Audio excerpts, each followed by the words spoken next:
بسم اللہ الرحمن الرحیم نحمده ونصلی ونسلم علی رسوله الکریم اما بعد۔ درس سیرت میں معراج شریف کے واقعات کا تذکرہ چل رہا ہے۔ 17واں واقعہ بخاری شریف میں ہے کہ آپ صلی اللہ علیہ وسلم نے فرمایا، پھر مجھے جبریل آگے لے کر 7ویں آسمان کی طرف چڑھے اور دروازہ کھلوایا۔ پوچھا گیا کون ہے؟ کہا جبریل ہوں۔ پوچھا گیا اور تمہارے ساتھ کون ہے؟ کہا محمد صلی اللہ علیہ وسلم۔ پوچھا گیا کیا ان کے پاس پیام الہی بھیجا گیا؟ کہا ہاں۔ کہا گیا مرحبا، آپ بہت اچھا آنا آئے۔ جب میں وہاں پہنچا تو حضرت ابراہیم علیہ السلام موجود ہیں۔ جبریل علیہ السلام نے کہا کہ یہ آپ کے جد امجد ابراہیم علیہ السلام ہیں، ان کو سلام کیجئے۔ میں نے سلام کیا، انہوں نے جواب دیا اور فرمایا مرحبا، نیک بیٹے اور نیک نبی کو خوش آمدید۔ اور ایک روایت میں ہے کہ ابراہیم علیہ السلام اپنی کمر بیت المعمور سے لگائے ہوئے بیٹھے ہیں، اور بیت المعمور میں ہر روز 70,000 فرشتے داخل ہوتے ہیں جن کی باری پھر کبھی نہیں آتی، یعنی اگلے روز اور نئے 70,000 داخل ہوتے ہیں۔ ایک روایت میں ہے کہ جب مجھ کو آسمان ہفتم پر یعنی 7ویں آسمان پر چڑھایا گیا تو ابراہیم علیہ السلام موجود ہیں، بہت حسین ہیں، اور ان کے ساتھ ان کی قوم کے کچھ لوگ ہیں، اور میری امت بھی موجود ہے، 2 قسم کے، ایک وہ جن پر سفید کپڑے ہیں اور ایک وہ جن پر میلے کپڑے ہیں۔ میں بیت المعمور میں داخل ہوا اور سفید کپڑے والے بھی میرے ساتھ داخل ہوئے اور دوسرے روک دیے گئے، سو میں نے اور میرے ساتھ والوں نے وہاں نماز پڑھی۔ بعض روایات میں انبیاء علیہ السلام کی جو ملاقات کے آسمانوں کی ترتیب ہے وہ مختلف بھی آئی ہے، مگر زیادہ صحیح وہی ہے جو یہاں بیان ہوئی۔ واقعہ حشدم 18واں واقعہ بخاری شریف میں ہے کہ پھر مجھ کو سدرۃ المنتہا کی طرف بلند کیا گیا، سو اس کے بیر اتنے بڑے بڑے تھے جیسے مقام ہجر کے مٹکے۔ سدرہ عربی زبان میں بیری کو کہتے ہیں، بیر کے درخت کو، اور منتہا کا مطلب ہے جہاں جا کر انتہا ہو جائے۔ تو یہ جگہ وہ ہے جہاں انسانوں کے نیچے سے اعمال وہاں تک پہنچتے ہیں، یعنی ہم جو بھی عمل کرتے ہیں، سبحان اللہ کہتے ہیں، الحمدللہ کہتے ہیں، اچھا برا جو عمل بھی انسان ہم کرتے ہیں ہمارے عمل وہاں پہنچتے ہیں، اور وہاں جا کر پھر آگے اس کے مطابق پھر فیصلے ہمارے لیے نازل ہوتے ہیں۔ فرمایا کہ وہ درخت جو ہے اتنے بڑے بڑے اس کے بیر تھے جیسے مقام ہجر کے مٹکے، اور اس کے پتے ایسے تھے جیسے ہاتھی کے کان۔ جبریل علیہ السلام نے کہا یہ سدرۃ المنتہا ہے، اور وہاں 4 نہریں ہیں، 2 اندر کو جا رہی ہیں اور 2 باہر کو آ رہی ہیں۔ میں نے پوچھا جبریل یہ کیا ہے؟ انہوں نے کہا کہ یہ جو اندر کو جاتی ہیں یہ جنت میں 2 نہریں ہیں، اور جو باہر کو آ رہی ہیں نیل اور فرات ہے۔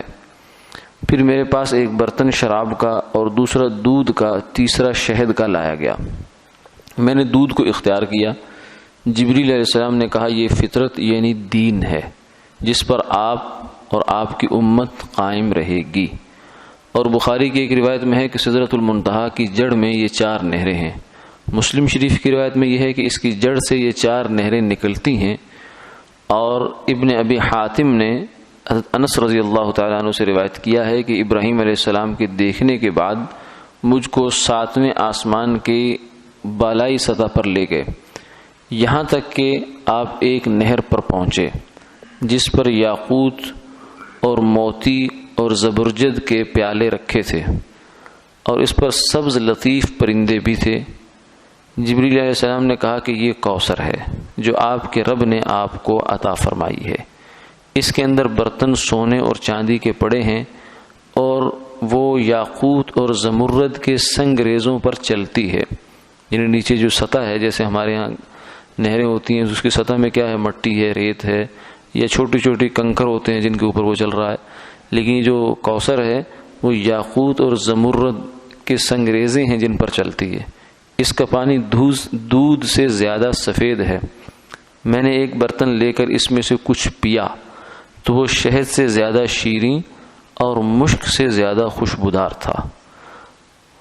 اور بہقی کی ایک حدیث میں ہے کہ ابو سعید رضی اللہ تعالیٰ عنہ کی روایت سے ہے کہ وہاں ایک چشمہ تھا جس کا نام سلسبیل تھا، اور اس سے 2 نہریں نکلتی تھی، ایک کوثر اور دوسری نہر رحمت۔ اور مسلم کی ایک روایت میں ہے کہ مجھ کو سدرۃ المنتہا تک پہنچایا گیا، اور وہ چھٹے آسمان میں ہے، اور زمین سے جو اعمال چڑھتے ہیں وہ اس تک پہنچتے ہیں اور وہاں سے پھر اوپر اٹھا لیے جاتے ہیں، اور جو احکامات اوپر سے آتے ہیں وہ اول اسی جگہ پر نازل ہوتے ہیں اور وہاں سے پھر نیچے عالم دنیا میں لائے جاتے ہیں، اور اسی واسطے اس کا نام سدرۃ المنتہا ہے۔ بخاری کی روایت میں یہ بھی ہے کہ سدرۃ المنتہا کو ایسے رنگوں نے چھپا لیا کہ معلوم نہیں وہ کیا تھی، ایسی رنگتوں نے۔ اور مسلم میں ہے کہ وہ پروانے تھے سونے کے، اور ایک حدیث میں ٹڈیاں تھی سونے کی، اور ایک حدیث میں ہے کہ اس کو فرشتوں نے چھا لیا۔ اور مسلم کی روایت میں ہے کہ جب خدا کے حکم سے اس کو ایک عجیب چیز نے چھا لیا تو اس کی حیت بدل گئی، سو کوئی شخص خلائق میں سے اس کا وصف بیان نہیں کر سکتا۔ یعنی سدرۃ المنتہا کا آپ نے جو نقشہ کھینچا ہے، امت کو بتایا ہے، اس میں فرمایا کہ وہ ایک درخت ہے جو اس طرح کا ہے۔ اب ظاہر ہے کہ ہمارے لیے چونکہ ہم دنیا میں رہتے ہیں تو ہمارے لیے جو الفاظ ہیں وہ ان کے مفہوم وہی ہیں جو ہم یہاں دیکھتے ہیں۔ جب درخت کا لفظ بولا جاتا ہے تو ہمارے ذہن میں وہی درخت آتے ہیں جو ہم نے دنیا میں زندگی میں کبھی بھی دیکھے ہوتے ہیں، یا اگر ہم تصور لے بھی جائیں زیادہ سے زیادہ اسی کے قریب تھوڑا سا ایک تصور بنے گا کہ بس یہ ہوگا۔ لیکن جو حقیقت ہے، جو غیب میں حقیقت ہے، جنت ہے، پھر یہ غیب کی چیزیں ہیں، تو یہ لفظ اس کے سامنے کچھ نہیں ہوتے، یہ اس کی حقیقت کو بیان نہیں کر سکتے۔ اس لیے جنت کے بارے میں فرمایا ما لا عین رأت ولا اذن سمعت ولا خطر علی قلب بشر، کہ جنت کیا ہے؟ وہ ایسی چیز ہے کہ جسے کسی آنکھ نے نہیں دیکھا، ولا اذن سمعت، کسی کان نے سنا نہیں ہے، ولا خطر علی قلب بشر، کسی دل میں اس کا کھٹکا بھی نہیں آیا۔ تصور جما لینا، یا ہم وہ کہیں کہ میں نے بالکل وہ نقشہ میں جما سکتا ہوں کہ جنت کیا ہوگی، یہ تو بہت دور کی بات ہے۔ کھٹکا خطرہ ہوتا ہے بالکل ہلکا سے ایسے گزر جانا، آ کر کسی بات کا، کسی چیز کا تصور میں آ کر گزر کے چلے جانا، اتنا ہلکا سا بھی نہیں اس کا ہوا۔ لیکن آپ صلی اللہ علیہ وسلم نے ہمیں سمجھایا ہے، بتایا ہے، تو ظاہر ہے کہ پھر چونکہ ہماری زبان میں ہمارے لفظوں میں بتایا جا رہا ہے، چاہے عربی ہو یا عجم ہو، لیکن لفظ تو پھر تنگ ہے، وہ اس مفہوم کو کہاں ادا کر سکتا ہے جو اصل بات ہے۔ اس لیے آپ نے اس کو مختلف الفاظ میں کبھی فرمایا کہ وہ پروانے تھے، جو سدرۃ المنتہا ہے اس کے اوپر بہت ہی نورانی قسم کی چیزیں جو ہیں وہ گر رہی تھیں، جیسے شمع کے گرد پروانے ہوتے ہیں، کبھی اس کے ساتھ تشبیہ دی، اور کبھی فرمایا کہ وہ عجیب رنگ تھے جو سدرۃ المنتہا سے نکل رہے تھے، اور کبھی فرمایا کہ فرشتے تھے جو اس کے اوپر آ رہے تھے۔ تو پھر آخر میں یہ فرمایا کہ کوئی آدمی بھی مخلوق میں سے اس کی صفت بیان نہیں کر سکتا وہ کیا چیز تھی۔ یعنی آپ صلی اللہ علیہ وسلم نے خود بھی فرمایا کہ میں نے دیکھا تو ضرور ہے، لیکن میں اس دیکھی ہوئی بات کو تمہیں دکھا نہیں سکتا لفظوں میں۔ اللہ تعالیٰ ویسے کسی کو دکھائے تو ایک الگ بات ہے، لیکن لفظوں میں وہ بیان نہیں ہو سکتی۔ اور ایک روایت میں سدرۃ المنتہا کے دیکھنے اور برتنوں کے پیش کیے جانے کے درمیان میں یہ ہے، پھر میرے روبرو بیت المعمور کو بلند کیا گیا۔ اور ایک روایت میں سدرۃ المنتہا کے دیکھنے کے بعد پھر میں جنت میں داخل کیا گیا، تو اس میں موتیوں کے گنبد ہیں اور مٹی اس کی مشک کی ہے۔ ظاہراً احادیث سے سدرۃ المنتہا کا 7ویں آسمان پر ہونا معلوم ہوتا ہے، اور چھٹے میں ہونے کی یہ تعویل ہو سکتی ہے کہ اس کی جڑ ممکن ہے چھٹے میں ہو، لیکن اس سے یہ لازم نہیں آتا کہ یہ 4 نہریں چھٹے آسمان میں ہوں، جیسا کہ روایات میں ہے۔ یہ نہریں اس کی جڑ سے نکلتی ہیں۔ اصل یہ ہے کہ جب چھٹے آسمان سے گزر کر 7ویں کے اندر کو نفوذ کرتا ہوا آگے پہنچا تو یہ موقع نفوذ کا اس کے لیے جڑ کی جگہ ہو گیا جو 7ویں آسمان میں تھی، تو وہ نہریں اس دوسری جڑ سے نکلی، اور یہ جو اندر کو جا رہی تھی یہ کوثر اور نہر رحمت معلوم ہوتی ہے،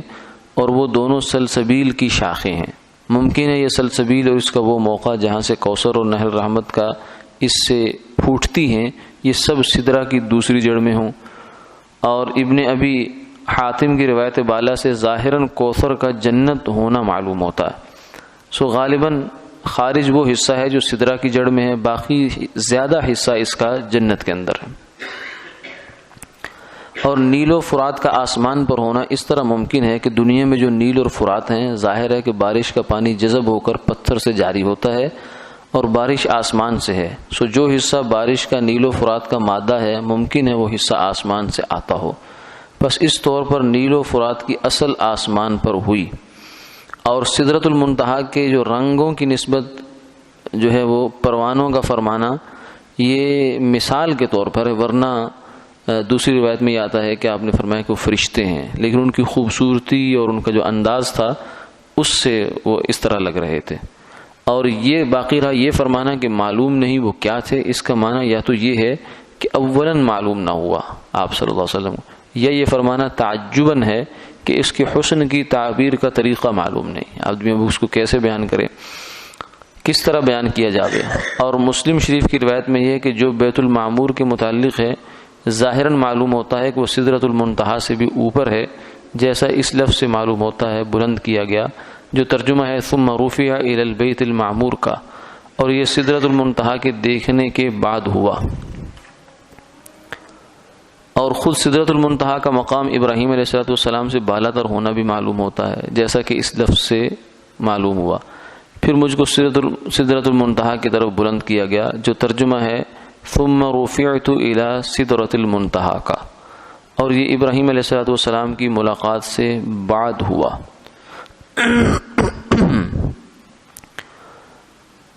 پھر اس کے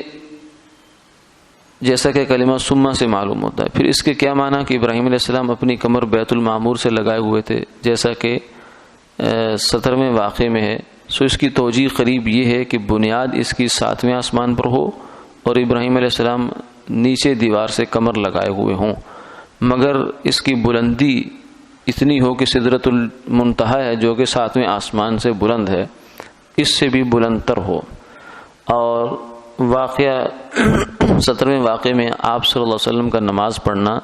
ابراہیم علیہ السلام کے ہمراہ پاس والوں کے ساتھ، اس میں بھی کوئی اشکال نہیں، کیونکہ نماز جو ہے وہ تیسرے درجے میں ہوگی۔ یہ مختلف احادیث ہیں جن کے اندر تھوڑا تھوڑا فرق اور اختلاف ہے، تو اس کی یہاں علماء کے لیے یہ دلچسپی کی چیز ہے، ہمارے لیے جو ہے وہ اس میں زیادہ وہ نہیں ہے۔ آگے واقع 19 ہے، بخاری میں یہ ہے کہ بیت المعمور کے بعد اور دودھ وغیرہ کے برتنوں کے پیش کیے جانے کے بعد روایت ہے کہ پھر مجھ پر 50 نمازیں ایک دن میں فرض کی گئیں، اور ایک روایت میں ہے کہ ابراہیم علیہ السلام کے بعد سے ملنے کے بعد پھر مجھ کو عروج کرایا گیا، یہاں تک کہ میں ایک ہموار میدان میں پہنچا جہاں میں نے قلموں کی آواز جو لکھنے کے وقت پیدا ہوتی ہے سنی، سو مجھ پر اللہ تعالیٰ نے 50 نمازیں فرض کی۔ پہلی روایت سے نماز کی فرضیت کا بیت المعمور سے بعد میں ہونا معلوم ہوا، جو کہ مدلول ہے کلمہ ثم کا، اور دوسری روایت سے فرضیت صلاۃ کا اس میدان میں پہنچنے سے متصل ہونا معلوم ہوا، جس سے دونوں میں غور کرنے سے ترتیب سمجھ میں آتی ہے کہ بیت المعمور کے پیش کیے جانے کے بعد اس میدان میں پہنچنا ہوا، اور اس میدان میں پہنچنے کے بعد نمازیں فرض ہو گئی۔ بزار نے حضرت علی رضی اللہ تعالیٰ عنہ سے معراج کے باب میں ایک حدیث ذکر کی ہے، اور اس میں حضرت جبریل علیہ السلام کا براق پر چلنا ذکر فرمایا، یہاں تک کہ حجاب تک پہنچے، اور یہ بھی فرمایا کہ ایک فرشتہ حجاب کے اندر سے نکلا تو جبریل علیہ السلام نے کہا قسم اس ذات کی جس نے آپ صلی اللہ علیہ وسلم کو دین حق دے کر مبعوث فرمایا کہ جب سے میں پیدا ہوا ہوں میں نے اس فرشتہ کو نہیں دیکھا، اور حالانکہ میں خلائق میں یعنی جتنی بھی مخلوق اللہ کی رتبہ کے اعتبار سے سب سے زیادہ اللہ کے قریب ہوں، مقرب ہوں۔ اور دوسری حدیث میں ہے کہ مجھ سے جبریل علیہ السلام نے مفارقت اختیار کی، یعنی ایک موقع ایسا آیا کہ جبریل علیہ السلام آپ سے جدا ہو گئے اور تمام آوازیں مجھ سے منقطع ہو گئیں، وہاں جا کر اب کوئی بھی آواز جو ہے وہ سنائی نہیں دے رہی تھی۔ شفاء الصدور کی حدیث میں ہے کہ رسول اللہ صلی اللہ علیہ وسلم نے فرمایا میرے پاس جبریل آئے اور میرے رب کی طرف چلنے میں میرے ہم سفر رہے،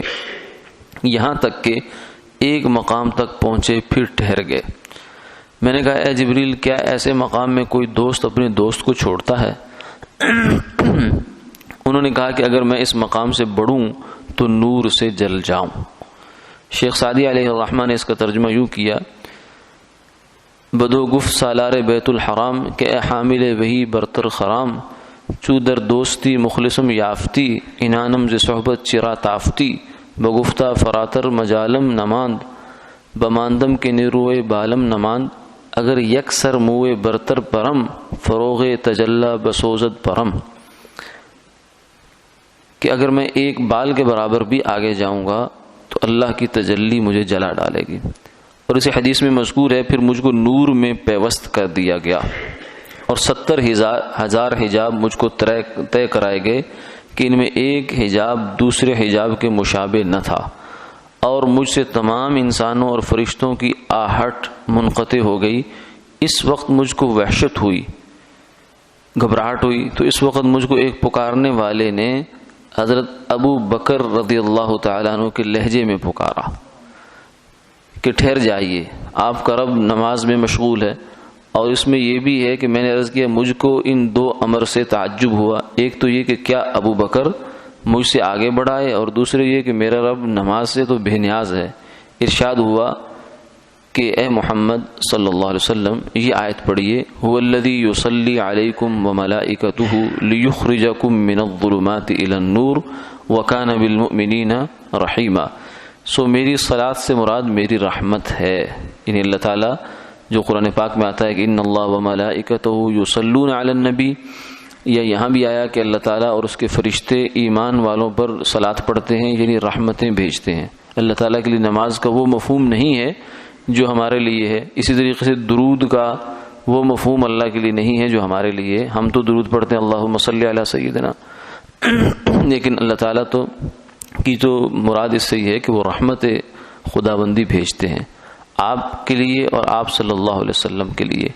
اور سیدنا ابو بکر رضی اللہ تعالیٰ عنہ کی آواز کا قصہ یہ ہے کہ ہم نے ایک فرشتہ ابو بکر کی صورت کا پیدا کیا جو آپ صلی اللہ علیہ وسلم کو ان کے لہجے میں پکارے تاکہ آپ کی وحشت دور ہو، کیونکہ وہ جگہ ایسی تھی کہ جہاں کوئی بھی ساتھ نہیں ہے، جبریل علیہ السلام بھی نہیں ہے، کوئی فرشتہ، کوئی مقرب، کوئی نہیں ہے، تو ایسی جگہ پر ایک گھبراہٹ سی محسوس ہوئی۔ تو جس آواز سے آدمی مانوس ہوتا ہے وہی آواز اس کو تسلی دینے کے لیے آتی ہے، اور آپ صلی اللہ علیہ وسلم کو ایسی ہیبت لاحق نہ ہو جو آپ کے فہم مقصود سے مانے ہو۔ شفاء الصدور کی ایک روایت میں ہے کہ حجابات کے ختم ہو جانے کے بعد ایک رف یعنی سبز رنگ کی جو نشست ہے میرے لیے اتار دی گئی اور مجھے اس پر بٹھایا گیا، پھر مجھ کو اوپر اٹھا لیا گیا یہاں تک کہ میں عرش تک پہنچا، تو میں نے ایسا امر عظیم دیکھا کہ زبان اس کو بیان نہیں کر سکتی۔ مواہب ابن غالب کے حوالے سے روایات کو شفاء الصدور سے نقل کر کے کہا ہے والعہدۃ علیہ فی ذالک، یعنی یہ روایات کی ذمہ داری جو ہے وہ نقل کرنے والے کی ہے۔ بزار کی روایت سے ظاہراً معلوم ہوتا ہے کہ عروج سوامات بھی براق پر ہی ہوا، واللہ عالم۔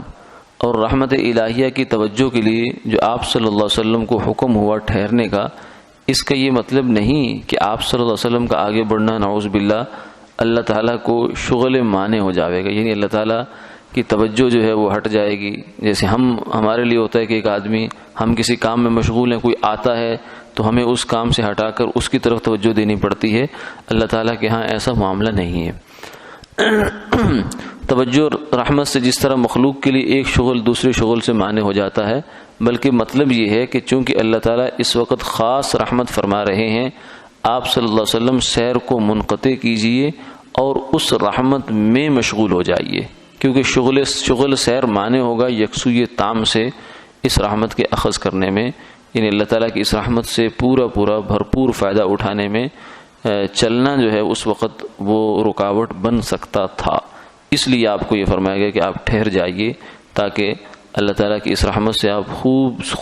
جو ہے وہ استفادہ فرمائیں. وآخر دعوانا الحمدللہ.